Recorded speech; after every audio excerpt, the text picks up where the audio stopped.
buatan? Oke.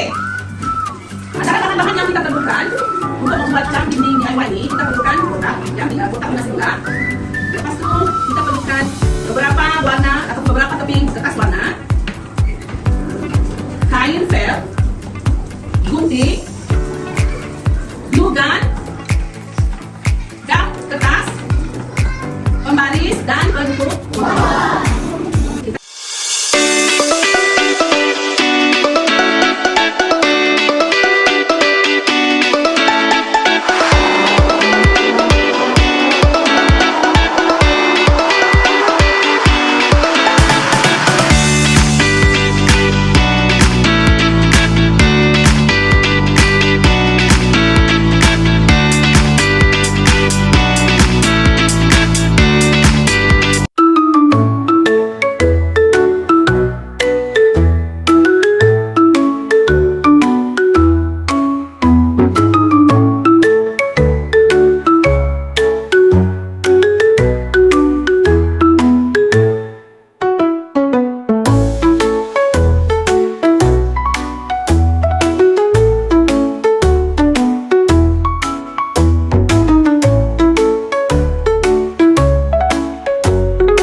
Okay, let's go.